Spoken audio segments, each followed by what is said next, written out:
Independiente Amazónica. Tengan una excelente noche. Esta vez me encuentro con César, un amigo con el que vamos a tener un diálogo muy ameno sobre un tema que realmente resulta un tanto curioso en nuestra ciudad de Mecas, en nuestra provincia de Morona, Santiago, en el mundo entero, y es los derechos de nuestra querida comunidad LGTBI. ¿Cómo te encuentras? Muy buenas noches. Hola, principalmente muy agradecido por la invitación a este conversatorio. Me parece como dices, muy interesante para dar a conocer los derechos de la comunidad LGBTI, los avances, los inicios y cómo se ha manifestado durante el tiempo. Bueno, tú eres activista aquí en Morona, Santiago. Así es. Claro que sí. Bueno, coméntanos un poquito cómo se encuentra la situación dentro de nuestra provincia. ¿Se respetan sí o no los derechos de la comunidad? La comunidad en sí aquí en la provincia está bastante invisibilizada, ¿no? Y es por el sentido que es el estigma, la discriminación y por el arraigo que se viene arrastrando durante mucho tiempo desde los inicios. Principalmente ha habido casos, por ejemplo, de chicos que se han visibilizado y han sido echados de sus hogares, de sus comunidades. Entonces es la cultura muchas veces es la que nos tiene sujetos a este tipo de presión de la comunidad. Bueno, vamos con la palabra LGTBI. ¿Qué significa? LGBTIQ más. Ajá, Vamos. ya.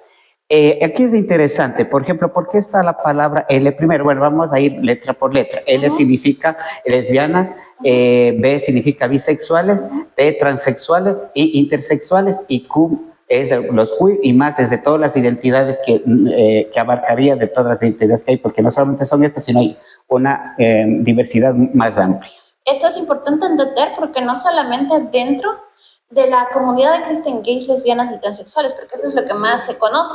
Existen otras personas que se identifican de otra manera, así que tengamos eso muy en cuenta para poder continuar con esta importante entrevista. Entonces, ¿la comunidad existe en Morona, Santiago? Sí. ¿Invisibilizada?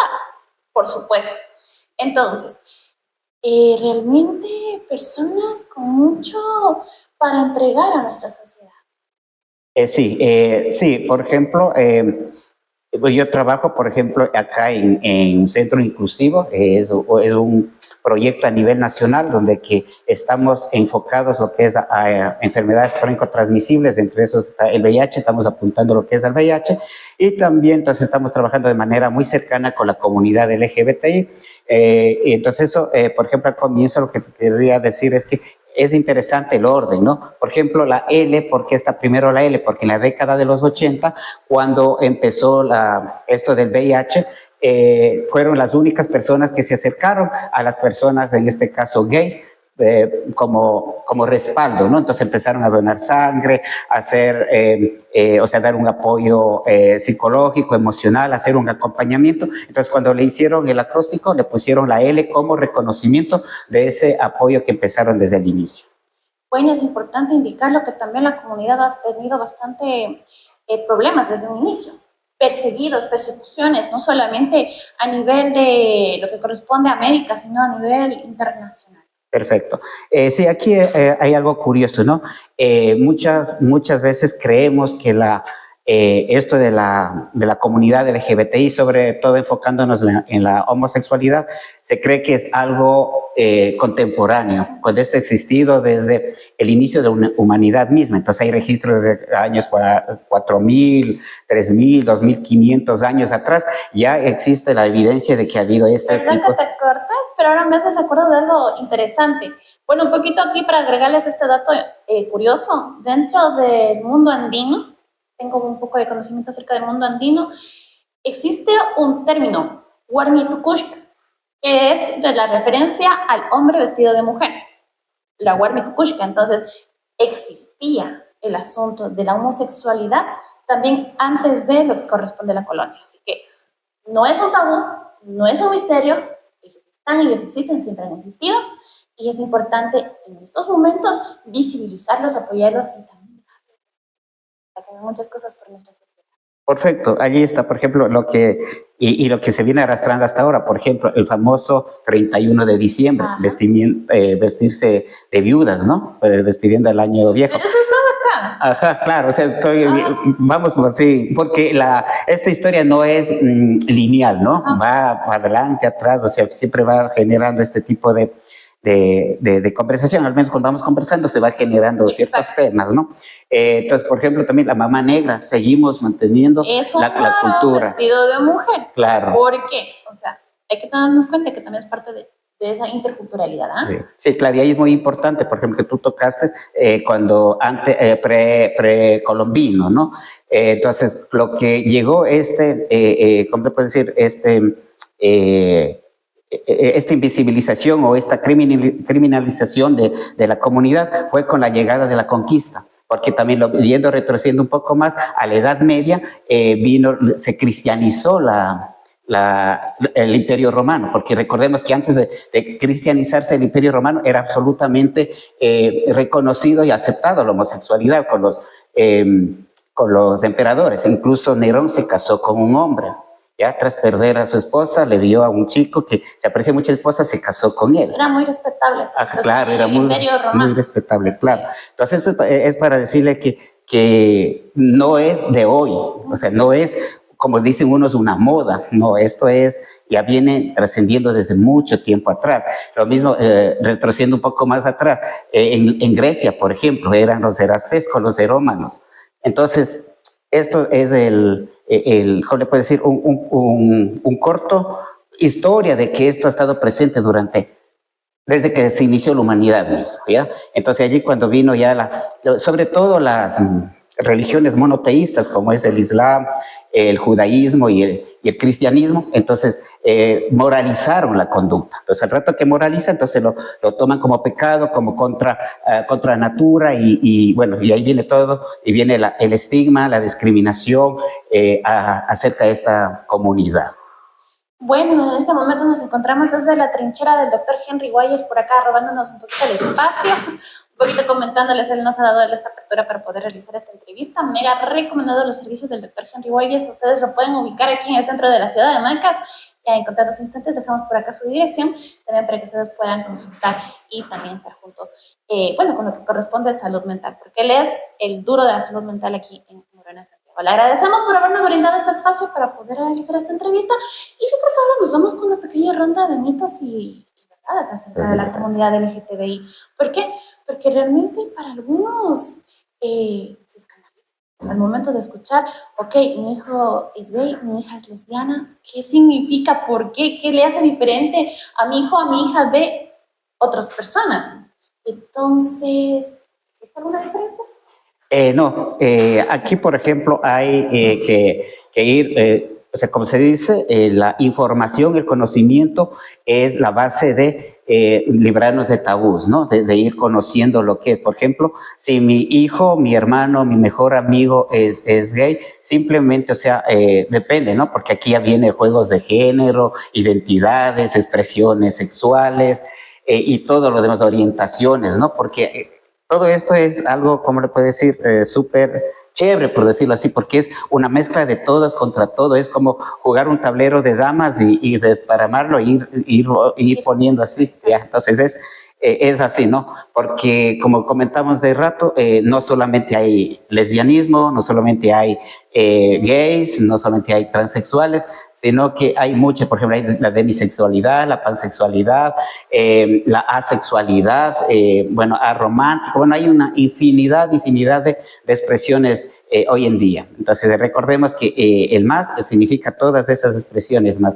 Y también muchas veces yo con la experiencia que he ido trabajando con la comunidad, llega y dicen, yo tolero a la comunidad, yo no tengo nada contra de ellos, pero porque la vemos como un poco distante, ¿no? Un poco lejana, pero cuando me llega, como le dije, con algo muy cercano, puede ser como con mi hijo, incluso con mis padres, con mis hermanos, primos, o mi mejor amigo, y allí es donde que ya se chocan, se dan contra la pared, y ven que no era tan ligero el de decir sí, estoy de acuerdo. Entonces, cuando nosotros tenemos que reflexionar, primeramente tratarlos como personas, saber que actualmente hay derechos que lo respaldan, no la discriminación, incluso el delito de odio por transgredir a una persona por diferencia de género es penalizado ahora. Así es.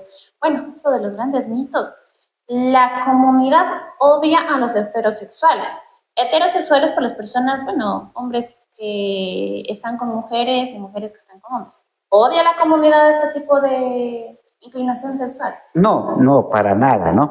Algunos piensan que, por ejemplo, aquí también hay que tener algo muy claro, porque en este caso, tú debes conocer muy bien, los grupos pro familia crearon esta idea de ideología de género, cosa que no existe, la ideología de género, ¿no? Por ejemplo, con la comunidad heterosexual, incluso la comunidad, o sea, mejor dicho, los heterosexuales deberían estar dentro de toda esta diversidad, porque es lo mismo, es una identidad, es una orientación sexual. Estamos hablando aquí de orientaciones sexuales sin ningún tipo de diferenciación. Por ejemplo, la heterosexual es una orientación sexual, la homosexualidad es una orientación sexual, la transexualidad es una orientación sexual y la bisexualidad también. Entonces, aquí vamos a hablar básicamente de estos temas que son los más conocidos, porque para que adentrarnos a temas un poco que tal vez no los conocemos. otros temas les prometo dejarles una infografía para un poco comprender, porque aquí de verdad es un tema muy largo, pero hablamos de los que son más precisos, de los que más conocemos y los que más hemos escuchado. Ya, perfecto. Por ejemplo, vamos primeramente, ¿qué es el sexo? Sexo biológico es lo que a mí me dijeron cuando yo nací, ¿no? Si tienes pene, eres hombre, si tienes vulva o vagina, eres mujer. Y esperan que te comportes como hombre o como mujer. Si yo, al rato que voy creciendo, me identifico, yo nací hombre y me identifico con mi sexo biológico, soy un cisgénero. O sea, que significa que estoy alineado, ¿no? Lo mismo si soy mujer y me comporto y tengo todos los comportamientos, como mujer, soy una mujer cisgénero, ¿no? Entonces no hay una distorsión entre identidad y sexo biológico, ¿no? En cambio, si es que yo nací hombre y me siento que pertenezco al otro género, entonces eso sería un transgénero, ¿ya? Ojo aquí, no siempre el que se siente de esta manera cambia su forma de vestir, su forma de hablar, de moverse, porque hay muchos transexuales que son cisgénero, ¿no? Pero su identidad genérica es que está al otro lado, ¿no? Y hay que entender aquí que el género es algo social, ¿ya? Y mientras que lo sexual es algo biológico. Eso hay que tener bien claro, ¿no? Muy importante estas diferencias que nos hemos establecido en este momento. Otra situación bastante curiosa y, bueno, en sí yo la veo lamentable, muy triste. Somos seres sociales que en algún momento nos enamoramos.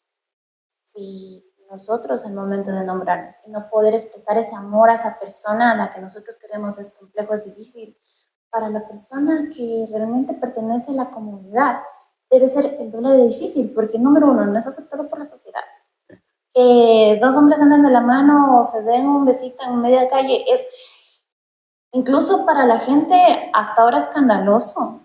Y bueno, es un poco lamentable saber que no hay esos espacios como para que demuestren esa afinidad, ese cariño que se tiene. Sí. Por ejemplo, lo que es, ahí tocamos lo que es la orientación, ¿no? La orientación es por quien yo siento atracción, ¿no? Esto, por ejemplo, aquí no hay que confundir, porque muchas personas lo dicen, preferencia sexual. No es una preferencia, porque la persona en cualquiera de estas orientaciones que esté, lo siente, ¿no? No está prefiriendo, ¿no? Lo siente, ¿no? O sea, no es algo que pueda escoger, sino no, que en sí, su esencia, ¿quién es? Sí, por ejemplo, la preferencia tú lo escoges, Por ejemplo, yo pongo un ejemplo. Por ejemplo, yo tengo atracción por una mujer siendo hombre o tengo atracción por otro hombre siendo hombre. Entonces, ya que estamos en la comunidad LGBT, pongamos de un hombre a otro hombre, ¿no? Ya, Entonces, imaginemos. pongamos de que un hombre, o sea, me voy a personalizar yo, ¿no? Ya, digamos, yo me atraen, por ejemplo, los hombres, ¿no? Esa es mi orientación, esa es mi orientación. Pero en cambio prefiero delgaditos, no tan altos, bajitos. O sea, Ya, eso es una preferencia. no son las exigencias que nos ponen. Ajá, sí, esa es una preferencia, ¿no? Entonces, y allí entonces también entre, por ejemplo, me ponen entre exactamente las mismas características, entre un blanquito y un morenito, entonces allí sí hay más. Ahí son las preferencias. Claro, son las preferencias. Bueno, las exigencias que nosotros tenemos, por ejemplo, de enamorarnos de aquel hombre guapo, alto, musculoso, que tenga toda su vida realizada, o sea, esas mismas exigencias son preferencias. Atención, muy importante.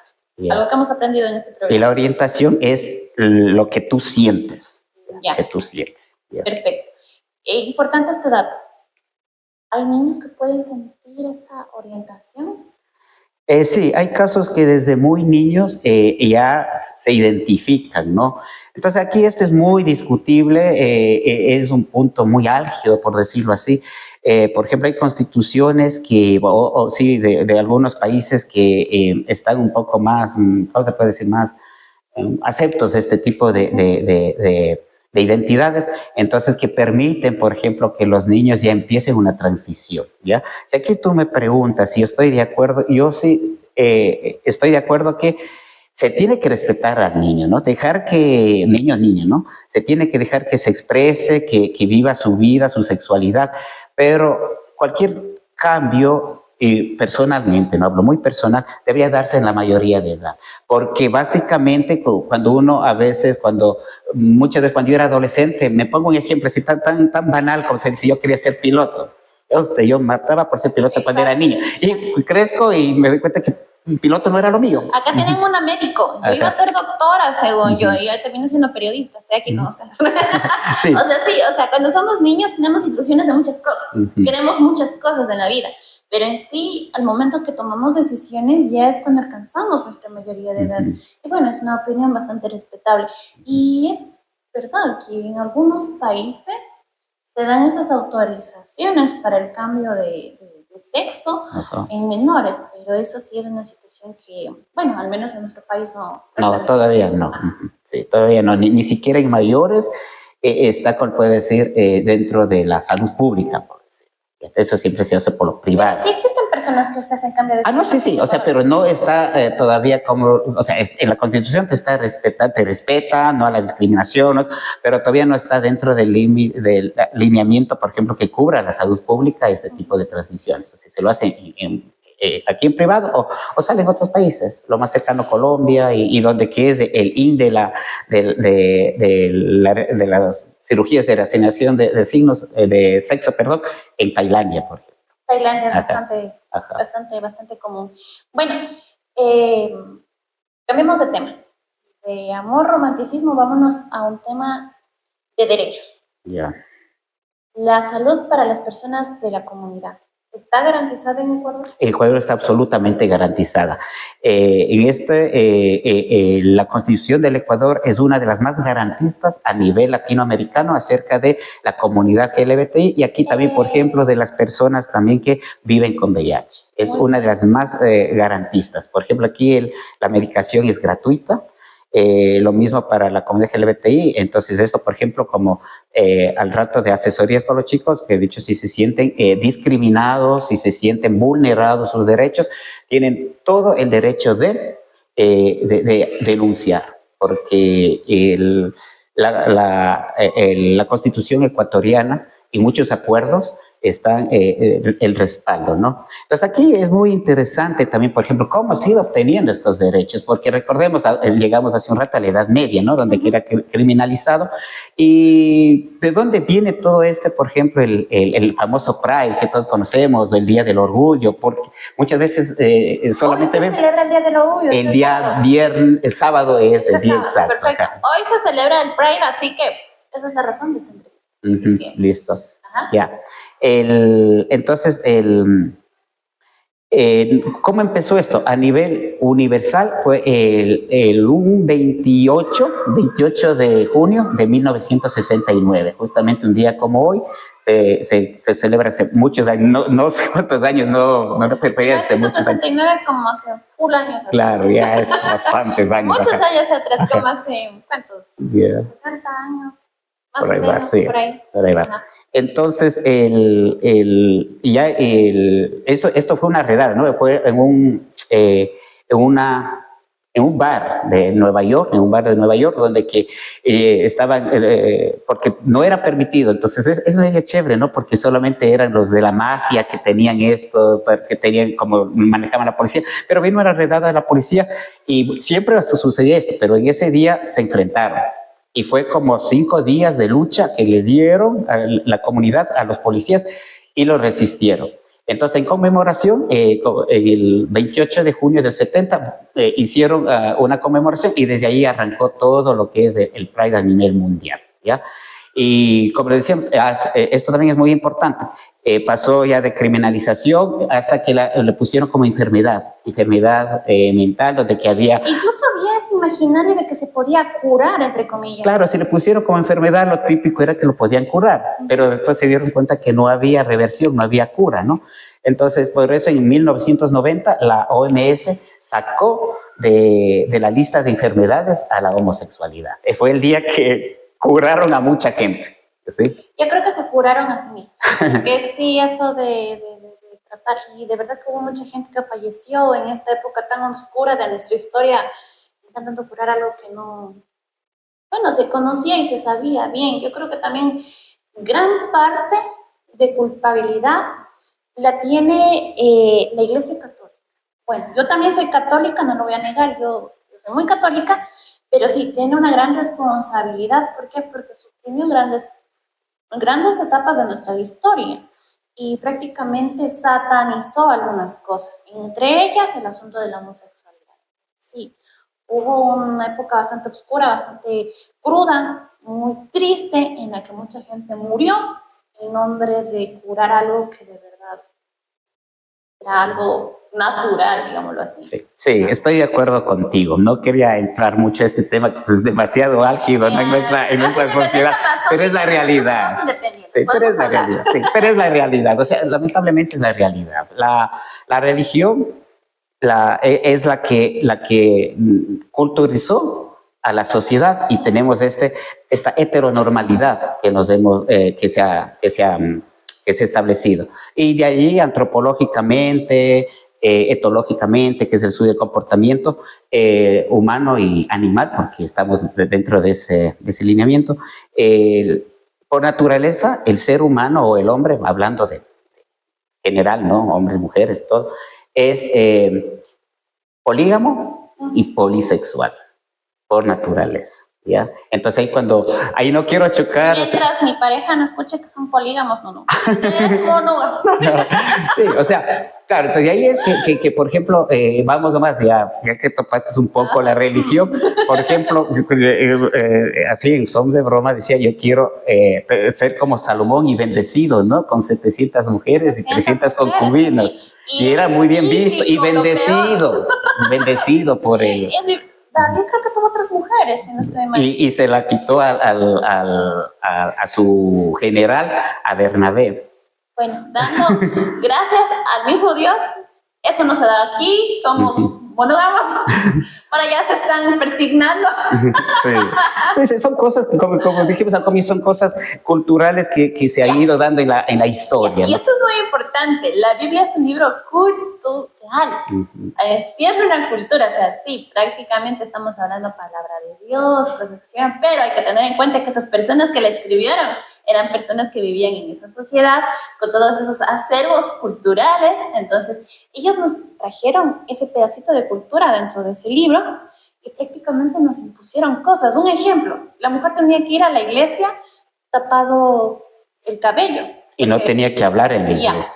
¿Por qué? Porque dentro de la cultura de ellos eso era así. Nosotros éramos diferentes. Acá nuestras indígenas eran las que más hablaban y ponían, eran parte de la sociedad en sí, y ellas eran las que ponían la palabra, las que decían, ok, está de hacer esto así, eran parte de la justicia, eran parte de la actividad política. Entonces, ese choque cultural fue fuerte.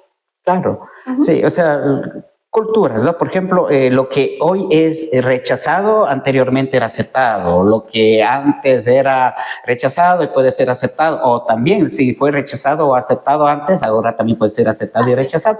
Eso ya depende, o sea, todo esto es cultural, eso tenemos que ponernos en revisar que todo es cultural, es un comportamiento cultural, porque para nosotros es algo, ¿cómo le digo?, inaceptable. Criminalizar a una mujer, castigarlo porque está destapada el rostro, mientras que en otro lado, o sea, tiene que estar tapado el rostro, ¿ya? Entonces, para ellos, en cambio, es algo abominable ver a una mujer caminando con una mini. En cambio, entonces, son culturas. Acá, en cambio, es un poco más así. Entonces, son apreciaciones culturales, que es lo que tenemos que entender, ¿no? Y para no sacarnos un poco del hilo, lo mismo, los derechos acá en Ecuador fueron dándose algo muy parecido con lo que pasó en Nueva York, fue en Cuenca, ¿no? Que fue un movimiento completo. Claro, claro, países fueron, claro, en Nueva York fue el inicio, el top, y ahí fueron, pero en Cuenca fue, por ejemplo, el 14 de junio del 97, lo mismo, una redada a un bar, abanicos en la ciudad de Cuenca. Entonces lo mismo, cogieron presos a todos, allí se cogieron todos, y bueno, hubieron denuncias de abusos sexuales y físicos en la cárcel, y justo ese mismo año, el 28 de noviembre del 97, se abolió un artículo que penalizaba la homosexualidad. O sea que hasta el 97 tú podías ir de 4 a 8 años a la cárcel solamente por ser homosexual. Entonces ahora eso ya se abolió, eso ya, en ese entonces ese artículo lo volvieron inconstitucional. Entonces, y allí mismo se dieron ya los derechos, el respeto a LGBTI, ¿no? Y ahí vienen unos avances, por ejemplo, en el 2008 ya la igualdad de género, el respeto. En el 98, por ejemplo, Ecuador es el primer país que garantiza la diversidad sexual en Latinoamérica. Entonces, sí hemos sido pioneros en algunas cosas, ¿no?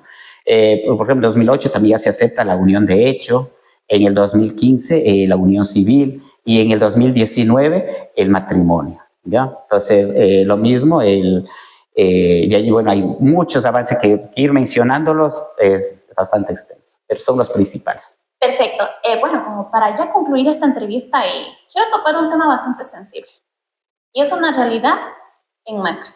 Conozco casos de jóvenes que son homosexuales, que pertenecen a la comunidad y están dentro de instituciones educativas. La profe dice, ok, te respeto, está muy bien, pero hay una situación, es el imaginario juvenil. Mis compañeros no me respetan. Ese es el punto de la realidad de muchos jóvenes, realidad que realmente los lleva a sufrir. Ustedes saben muy bien, y cada uno de ustedes, los que están viendo en este momento esta entrevista, debe recordar su época de colegio. Es algo que nos marca la vida. Y pensar en estos niños, en estos jóvenes que realmente por su orientación sexual les toca vivir una etapa triste y dura como es un colegio donde prácticamente tus compañeros te discriminen. ¿Cómo sobrellevar? Ya. Información correcta, ¿no? Apoyo adecuado con personas que tal vez ya pasaron esto, porque como tú dijiste, es una realidad que existe aquí en la provincia, es una realidad que existe en todo lugar, ¿no? Como en ciudades, en comunidades, es una realidad. Es saber comprender, verle al otro como ser humano. Llegando un poco, también tocando un poquito la sensibilidad cristiana, por decirlo así, que un mandamiento es ama a tu prójimo como a ti mismo. Entonces, primeramente, para amar al prójimo, ama a tu prójimo. El mismo Cristo te dijo, ama al prójimo como a ti mismo. Y no te dijo acepto. Verás, y claro, no dijo ama a los heterosexuales, ama a los blancos, no dijo ama a tu prójimo como a ti mismo. Ahora toca entender quién es mi prójimo. Es cualquier persona que no sea yo. Ya, es puede ser mi mamá, mi papá, mi hermano, mi amigo y toda la sociedad, ¿no? Y tú tocaste un tema. Jesucristo nunca se refirió a la sexualidad, a la homosexualidad. Nunca se refirió. Exacto. No hay una referencia que él lo condene, ¿ya? Son otros autores. Eso ni siquiera condenó la prostitución. Claro. Eso es muy importante. ¿Y por qué nosotros sí? Claro, y cuando claro. tenemos a alguna persona, alguna mujer o alguna persona que se haya dedicado a la prostitución, como tachado por parte de la sociedad. Que lance la Si el primera mismo piedra quien Cristo esté no lo libre. hizo, Perfecto. Ya, entonces de algo tan fundamental que lleva incluso a atentados, no lo topó. No lo topó. Entonces, entendamos por ahí, ¿no? Entendamos de eso, que todo está aquí, en nuestra mente, ¿no? Y muchas veces también, por ejemplo, en esto piensan que es, no sé si utilizar este término, pero es contagioso, ¿no? Piensan que la homosexualidad es contagiosa. Cuando, no, tu orientación es fija. O sea, si tú eres homosexual, eres homosexual. Si eres bisexual, eres bisexual. Si eres heterosexual, ¿por qué le es echas heterosexual. la culpa a otra persona? Claro. De Simplemente es el respeto. Exacto. Como individuo, como persona, y también información. Y en este caso, por ejemplo, hablando de niños y adolescentes, creo que los maestros, las instituciones deben proteger, deben primeramente informarse de los derechos que tienen en este caso los niños, adolescentes y toda la población en general. Como comentamos hace un rato, hay derechos. Sino muchas veces dejamos que nos vulneren los derechos porque desconocemos. Desconocemos que también tenemos derechos. Y desconocemos que si nosotros cometemos el acto contraventor o agresor, que también podemos ser juzgados, ¿no? Entonces, eso hay que tener en cuenta, ¿no? Pues aquí no estamos para adoctrinar en una cierta, ¿no? Aquí simplemente es información, esto sucede, esto es real. Igual ustedes nos pueden dejar sus comentarios acá abajo en la caja de comentarios y decirnos qué es lo que piensan acerca de este tema, de verdad. Sí. Es importante generar debate en este día tan importante. Y hablando del Pride, ¿solamente lo celebra la comunidad? ¿Podemos unirnos a la celebración? Claro, o sea, el Pride es una celebración, ¿no? Y a la celebración son todos bienvenidos, ¿no? Todos.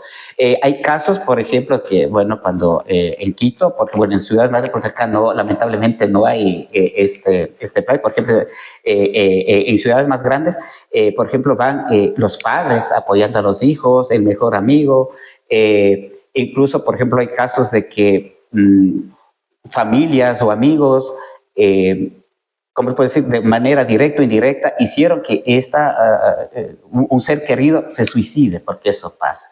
Entonces allí, por ejemplo, conozco un caso, digamos, no tan cercano, pero sí lo conozco, de que el hermano y la mamá van siempre a la marcha porque ellos fueron de una manera así, que provocaron el suicidio de este chico. Que de verdad bastante triste esta situación y no, de verdad, en esos momentos llamar a esa conciencia, más que nada la empatía. Creo que en este momento nuestra sociedad está perdiendo un poco ese sentido de empatía por los demás. Claro. Si no lo hacen por ideología, hacerlo por corazón, pero... Hacerlo por humanidad, ¿no? Empatía. ¿Qué es empatía? Muchas veces ponerse en los zapatos de la otra persona, pero la empatía en sí es entender las circunstancias de la otra persona, es entender las circunstancias. Porque así, por ejemplo, ¿por qué mucha gente pregunta y dice, ¿por qué reclama tanto derecho a la comunidad LGBTI? Solo les pongo un ejemplo.